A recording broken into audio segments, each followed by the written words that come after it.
ഇത് Vietnam super early പറഞ്ഞ പിലാവാണ്. ഇപ്പോഴത്തെ പേര് ആയുർ ജാക്ക്, ആയുസ് ജാക്കിനെയാണ് ആയുർ ജാക്കാക്കി മാറ്റിയിരിക്കുന്നത്. മുഹമ്മദ് എന്ന് വിളിക്കണത് മഹമ്മദ് എന്ന് വിളിക്കണ മാതിരി ശരിക്കും ആയുസ് ജാക്ക് എന്നാണ് തെരകൻ വർഗീസ് പറഞ്ഞ ആളിതിന് പേരിട്ടിരിക്കുന്നത് വിയറ്റ്നാമിന്. അത് ഇപ്പോൾ ആയുർ ജാക്കായതാണ്. അപ്പോൾ ഇത് വെച്ചിട്ടൊരു കൊല്ലം കഴിഞ്ഞിട്ടുള്ളൂ. അപ്പോൾ ഇത് ഇങ്ങനെ ആരും ഒരു കൊല്ലം കൊണ്ട് ഇങ്ങനെ ചക്ക നിർത്തരുത്. ഞാൻ അതൊക്കെ വരുന്നവർക്ക് കാണിച്ചു കൊടുക്കാൻ വേണ്ടിയിട്ടാണ് ഇത് നിർത്തുന്നത്. അപ്പോൾ ചില ആളുകളൊക്കെ പറയും 2 കൊല്ലമായി 3 കൊല്ലമായി ചക്ക ദൂരം കായ്ച്ചിട്ടില്ല എന്നൊക്കെ പറയും. വിയറ്റ്നാമിൻ്റെ ശരിക്കുള്ള കായ്ച്ചതിൻ്റെ കണ്ണെടുത്ത് ഒട്ടിക്കുകയാണെങ്കിൽ അത് 1 വർഷം കൊണ്ട് കായ്ക്കാൻ തുടങ്ങും. പക്ഷേ ചക്ക നിർത്തണമെങ്കിൽ ഒരു 2 കൊല്ലം കൊണ്ടൊക്കെ നിർത്തിയാൽ മതി ആളുകൾ. കാരണം എന്താ പറയുക, ചക്ക വലിപ്പം കിട്ടില്ല, തയ്യും വളർച്ച ഉണ്ടാവില്ല. ഇതിപ്പോൾ ചക്ക നിർത്തിക്കണത് ഉണ്ടാകാൻ വേണ്ടിയിട്ട് മാത്രമല്ല, ഇത് നിങ്ങൾക്ക് കാണിച്ചു തരാൻ വേണ്ടി മാത്രമാണ്.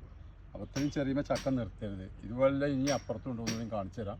അതിനൊക്കെ ഇതിൻ്റെ ഒപ്പം വെച്ചൊക്കെ കായ്ച്ചു. അപ്പോൾ ഒറിജിനൽ വിയറ്റ്നാം സൂപ്പർ എർലി ശരിക്കും കായ്ച്ചതിൻ്റെ കണ്ണെടുത്ത് ഒട്ടിക്കുകയാണെങ്കിൽ അത് 1 വർഷം കൊണ്ട് തന്നെ കായ്ക്കാൻ തുടങ്ങും. ചക്ക നിർത്തണമെങ്കിൽ